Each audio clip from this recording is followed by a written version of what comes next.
cute, distinctive shape. Makes a pretty good national symbol. It's also the symbol of our Air Force, which is unfortunate because it's also flightless. Doesn't exactly scream dominance of the skies. You know, I mean, sure, it's got wings, but so do buckets of KFC. You know, it's not a tough animal either. You know, if it was tough, that'd be okay, like a flying tiger or airwolf. You know, a flying tiger, that would be terrifying. Whereas a flying kiwi would be a normal bird.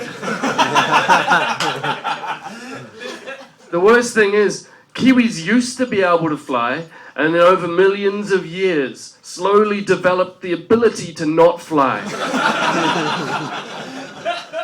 I'll tell you what would make a better symbol for New Zealand's Air Force.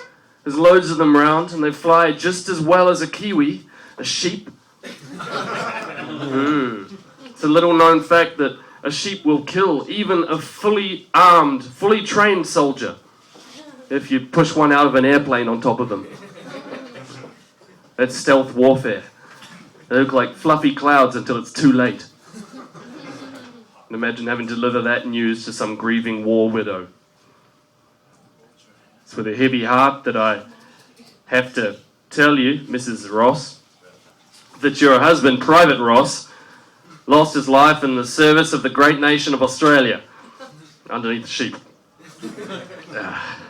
Private Ross' unit, 0600 hours, underwent heavy sheep bombardment, at which point Private Ross made the fatal error of attempting to count the number of sheep, at which point he became drowsy and was crushed to death. So I teach English in Japan. It's not the only thing I do. I'm also an atheist priest, which is a job in Japan. In the weekends, I marry Japanese people in wedding ceremonies. But I am a real priest. I'm ordained by the Universal Church of the Internet. Sure, it's not as prestigious as some of those other churches, like Catholicism, Scientology. But it's a bit like getting a degree from the University of 4chan. But still, I take my job very seriously. It's two people's special day, and I have to give them a perfect wedding. But not everyone approves. I met a guy from the Bible Belt in America. Doesn't like the idea of atheist priests. He said, "Don't do that." And talk to me like I was some kind of dodgy character hanging around the side of a church and offering knockoff blessings. Like, "Psst, come here. Come here, come here. Look at this. Oh, it's a lovely blessing, that one. Barely a scratch on it.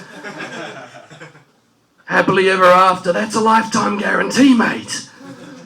That's not what it's about. And he said, "Stop doing that. You shouldn't be doing marriages. You're ruining those people's weddings." Like me being an atheist somehow voided the blessing. You know, I've ruined their wedding. I've cursed their wedding. Like, of all the things that can go wrong in a marriage, is a blessing really one of those things? Do we have people going back to churches saying, "Mate, the wedding I got here 3 years ago, the marriage isn't